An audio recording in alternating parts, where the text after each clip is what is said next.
The impact of radio on international communication. How radio revolutionized global interaction.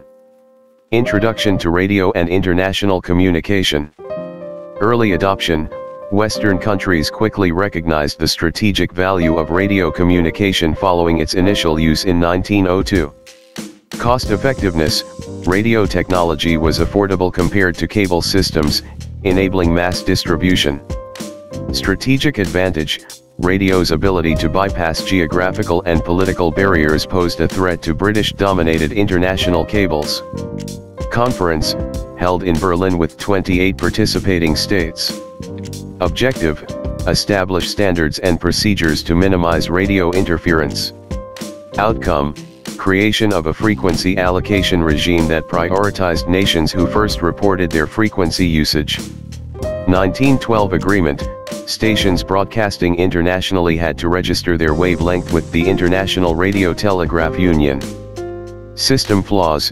Lack of assignment mechanism led to domination by countries and companies with advanced technology.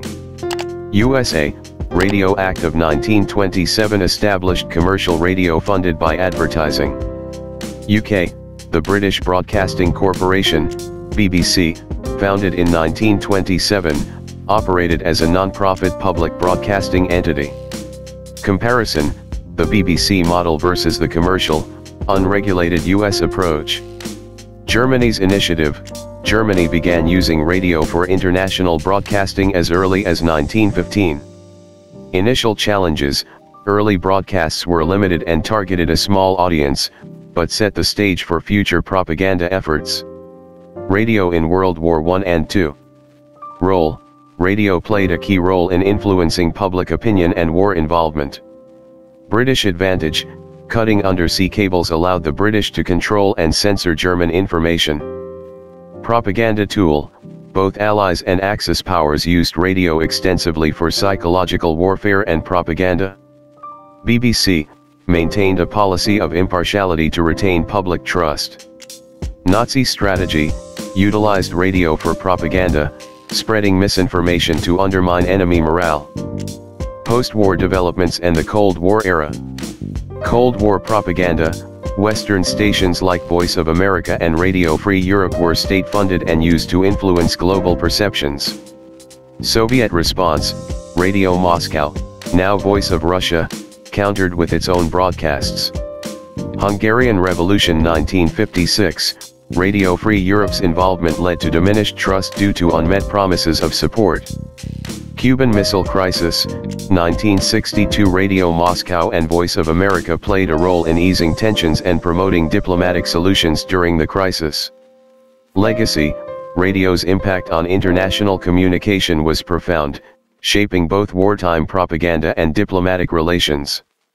Modern context. While overshadowed by newer technologies, radio remains a crucial element in understanding historical and contemporary global. Invite questions. Open the floor for questions and discussion about the impact of radio on international communication. The Cold War, from communist propaganda to capitalist persuasion. The Cold War emerged from the post-World War II tensions between the Soviet Union and the United States. The conflict was fundamentally a clash of ideologies, Soviet Marxism-Leninism versus American capitalism. Despite the 1947 UN resolution against propaganda, both sides engaged in extensive media campaigns. Post-war propaganda efforts. Soviets established Conform, Communist Information Bureau, to direct global propaganda. Propaganda targeted Eastern Bloc countries and the Third World. Key institutions. TASS, originated as SPTA in 1904, evolved to TASS in 1925. RISTA, formed by uniting PDA and Press Bureau in 1918. 1948, efforts against Yugoslavia due to Tito's independent policies. 1956, propaganda during the Hungarian Revolution. 1968, increased broadcasts to Czechoslovakia during the Warsaw Pact invasion. Growth and influence. By late 1960s, Moscow Radio was a leading international broadcaster. More program hours than the US, 1969 to 1972. Broadcast in 84 languages. Propaganda focused on countering Western narratives and promoting Soviet ideology, especially after the Sino-Soviet split. Compared to the West. Limited transmission power and fewer global relay stations. Soviet broadcasts had less impact in the West. Western advantage. Extensive network of relay stations. Effective propaganda with minimal interference.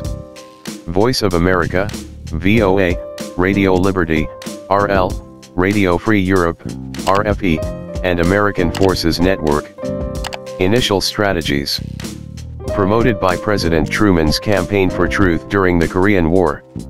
1951, Truman's Psychological Strategy Board. 1953, Eisenhower's focus on psychological warfare. Strategic network.